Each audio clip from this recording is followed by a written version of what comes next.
MSU को तोड़ के बने मिथिलावादी पार्टी के दरभंगा लोकसभा उम्मीदवार अविनाश भारद्वाज ने लोकसभा चुनाव लड़ने से इनकार कर दिया है और सूत्रों के माध्यम से पता चला है कि वह अब दरभंगा लोकसभा चुनाव नहीं लड़ेंगे।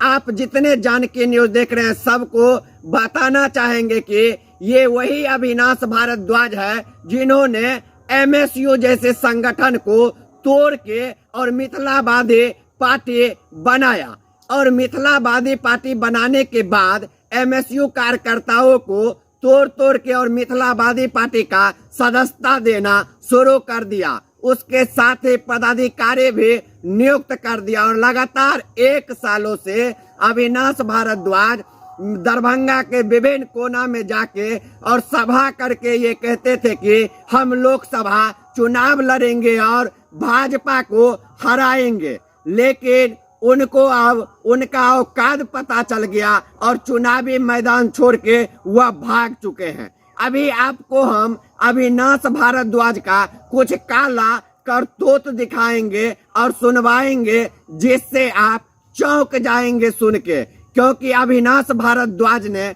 हमेशा से एमएसयू को तोड़ने का प्रयास किया और अंततः एमएसयू को तोड़ने में उन्होंने कामयाब भी हो गया। अब जब लोकसभा के चुनाव की बात आई और मैदान छोड़ के भागे तो विभिन्न तरह से चर्चा हो रहा है कि आखिरकार इन्होंने घोषणा करके अपना चुनावी मैदान से पैर पीछा क्यों खींच लिया। तो आपको इनका काला करतूत अभी बताने जा रहे हैं। अविनाश भारद्वाज हमेशा अपने कार्यकर्ताओं को बेचने का काम किया है। वह हमेशा पैसा के बल पे संगठन को और पार्टी को बेचने का काम किया है। आपको छोटा सा उदाहरण देंगे, जो जब यूनिवर्सिटी में एमएलसी का चुनाव हुआ तो किसी भी अपने कार्यकर्ताओं को टिकट दे के अविनाश भारद्वाज ने नहीं लड़वाया और एमएसयू को तोड़ के मिथिलावादी पार्टी जो बनाया उसके तहत रजनीकांत पाठक को दरभंगा ललित नारायण मिथिला विश्वविद्यालय से स्नातक उम्मीदवार घोषित कर दिया। लेकिन नतीजा ये रहा कि आखिरकार वह रजनीकांत पाठक चुनाव में हारते ही संगठन को लात मार के और भाग गए और कांग्रेस का सदस्यता ले लिए। बंधुवर, उसके बाद एक और इन्होंने कुकर्म किया। वह कुकर्म ये किया कि जब पुनः एमएलसी का चुनाव आया बिहार में और वार्ड मेंबर जीते हुए प्रतिनिधि एमएलसी चुनने का वक्त आया तो फिर इन्होंने एक भाजपा से शरद झा को उठा के लाए और लाखों 10 लाख 20 लाख रुपया उनका लेके उनको आनन फानन में और चुनाव लड़वा दिए, जबकि अपने कार्यकर्ताओं को उन्होंने वैल्यू नहीं दिया।